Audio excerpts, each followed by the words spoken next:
नमस्कार, TV9 digital में आपका स्वागत है और मैं हूं कार्तिकेय शर्मा और आज हम बात करेंगे उत्तर प्रदेश की। जी हां, उत्तर प्रदेश में विधानसभा चुनाव करीब है, बयानबाजी हो रही है, बड़े बड़े नेता अपनी अपनी पार्टियों की बात रख रहे हैं। तो इस बार बोले अखिलेश यादव, उत्तर प्रदेश के पूर्व मुख्यमंत्री, उन्होंने जिन्ना पे बात की, उन्होंने अपने चुनाव लड़ने वाले मसले पर बात की, उन्होंने रालोद पे बात की। लेकिन इस वक्त मेरे साथ मेरे सहयोगी पंकज मौजूद हैं स्टूडियो में और पंकज से ये तमाम सवाल मैं पूछूंगा। पंकज, शुक्रिया आपका। पर पहला सवाल ये कि चुनाव क्यों नहीं लड़ रहे हैं अखिलेश यादव? डर गए पश्चिम बंगाल? देखिए, ये कोई पहली बार नहीं है और अगर मैं आपको बताऊं, तमाम बड़े नेता अलग अलग राज्य में अपने तरह की रणनीति अपनाते हैं। अगर पड़ोस के राज्य की बात करें नीतीश कुमार की, तो वो भी चुनाव नहीं लड़ते, वो विधान परिषद के जरिए ही अपनी पार्टी का और सरकार का नेतृत्व करते हैं। अगर आप अखिलेश यादव की बात करें तो पिछले विधानसभा में भी उन्होंने चुनाव नहीं लड़ा था, 2012 में भी चुनाव नहीं लड़ा था। और मैं इसके इतर आपको याद दिलाना चाहूं तो लोकसभा का चुनाव अखिलेश यादव आजमगढ़ से लड़े, वो जीते भी, लेकिन विपक्ष ने उनको बुरी तरीके से आजमगढ़ में घेर दिया था। तो हो सकता है ये एक रणनीतिक वजह होगी जिस वजह से वो पूरे प्रदेश पर ध्यान दे सके और इसीलिए उन्होंने ऐसी रणनीति अपनाई। अगर अभी हाल की बात करें पश्चिम बंगाल की, तो ममता बनर्जी नंदीग्राम में उतरी, ऐसे लग रहा था जैसे पूरे बंगाल का चुनाव नंदीग्राम से ही तय होगा। ममता हार गई, जबकि उन्हें पूरे प्रदेश में प्रचंड जीत मिली। फिर से ममता को भवानीपुर की जनता का शरण लेना पड़ा। तो आप समझ सकते हैं कि जो बड़े नेता होते हैं उनकी अपनी अपनी रणनीतियां होती हैं। और मुझे यह समझ में आता है कि अखिलेश यादव, चूंकि यूपी कई भागों में है, अलग अलग तरह का कल्चर है, अलग अलग तरह का वहां कॉम्बिनेशन है, तो इसलिए शायद अखिलेश यादव ने सोचा होगा कि चुनाव ना लड़के पूरे जगह पर वो फोकस कर सके और इस बार अपनी पार्टी को विजयी बना सके। पंकज, ऐसा तो नहीं कि इस बार जो अखिलेश है वो लोन कैंपेनर है? पहले कहते थे ना समाजवादी पार्टी में कि यहाँ से चचा लड़ रहे हैं, यहाँ से ताऊ लड़ रहे हैं, यहाँ से नेताजी लड़ रहे हैं, यहाँ से अखिलेश लड़ रहे हैं, यहाँ से कहने का मतलब है आजम खान लड़ रहे हैं। तो कहने का मतलब है कि काफी लोग लड़ते थे। इस बार जो पूरी की पूरी कैंपेन है वो अखिलेश यादव के कंधों पे है। तो क्या ये एक कारण है कि उनको लगता है कि अगर वो बंध गए, जैसे ममता बनर्जी को बांधने की कोशिश की थी, तो पूरे उत्तर प्रदेश में उनकी पार्टी के लिए तो दिक्कत हो जाएगी?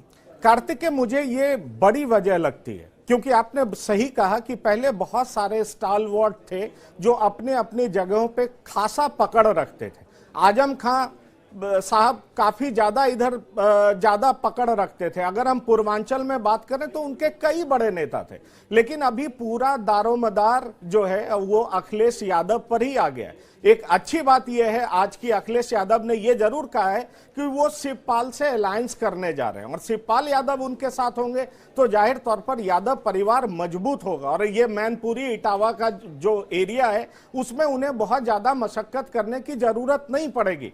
पहले अखिलेश के साथ मुलायम सिंह यादव भी निकल पड़ते थे।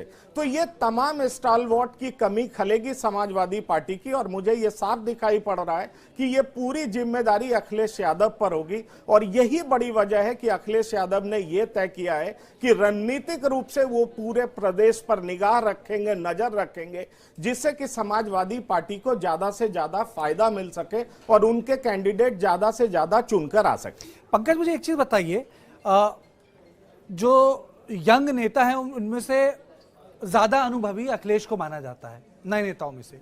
मुख्यमंत्री रहे 5 साल, लेकिन उन्होंने इतनी बड़ी जिन्ना वाली गलती कैसे कर दी? उन्होंने ये कैसे कह दिया कि जिन्ना एक तरीके से स्वतंत्रता सेनानी थे? देखिए, जिन्ना हमारे परिप्रेक्ष्य से वो व्यक्ति है जिसने भारत का विभाजन किया और धर्म के नाम पे उस विभाजन की जो सेंटिमेंट्स थे उसको एक भूमिका दी और उसको वो लेजिस्लेचर तक लेके चले गए, उसको लेकर उन्होंने दुनिया में माहौल, हिंदुस्तान में माहौल बनाया। तो ये जिन्ना का एक जिसे कहते हैं रोल है, लेकिन उसको चुनाव में आपने पटेल के साथ नाम ले लिया, ये गलती क्यों की?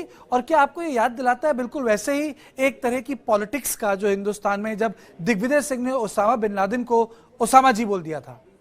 देखिए, मुझे इसमें यह दिखाई पड़ता है कि फिलहाल चुनाव इतना नजदीक है और अखिलेश भी अपने कोर वोट बैंक को कंसोलिडेट करने की कोशिश कर रहे हैं। और अगर उनके कोर वोट बैंक की बात की जाए तो उसमें एमओआई समीकरण फिर से ज्यादा स्ट्रांग हो, इसलिए उन्होंने इस तरह की बयानबाजी की। ये बात जरूर है कि इस बयान के बाद काफी आपको यहाँ एक चीज रोकूंगा पंकज, क्योंकि ये कहना जाती भी होगी कि इस देश में आजादी के बाद मुसलमानों ने जिन्ना के नाम पे किसी पार्टी को वोट दिया। ऐसा नहीं हुआ। जितने भी मुसलमानों के नेता हुए हिंदुस्तान में आजादी के बाद, वो सब हिंदू रहे हैं। वो आप ये कह सकते हैं जाति वर्ग के ऊंची जाति के हिंदू रहे, लेकिन कोई भी ऐसा ऑल इंडिया नेशनल मुस्लिम फिगर नहीं हुआ। ओवैसी साहब को भी कोई राष्ट्रीय मुसलमान नेता नहीं मानता है। तो फिर ये ऐसी इस तरह का बयान क्यों दिया? देखिए, इसमें ये पॉइंट डिबेटेबल जरूर है, लेकिन आप जब जब चुनाव देखेंगे तो एक पार्टी जो जिन्ना को पूरी तरह से विलीफाई करता है और एक पार्टी उसको लेकर के एक न्यूट्रल अप्रोच रखता है।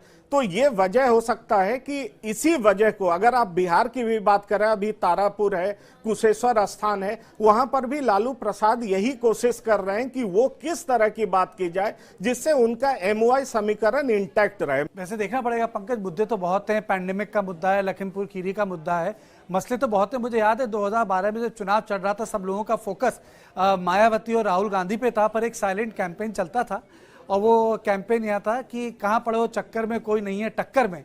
और साइकिल चला रहे थे अखिलेश यादव, क्रिटिसिज्म भी हुआ, बड़ी BMW की साइकिल चलाते। लेकिन बहरहाल मुख्यमंत्री भी बने, सरकार भी बनी सपा की। लेकिन ये बात 2012 की है, बहुत पानी बह गया है।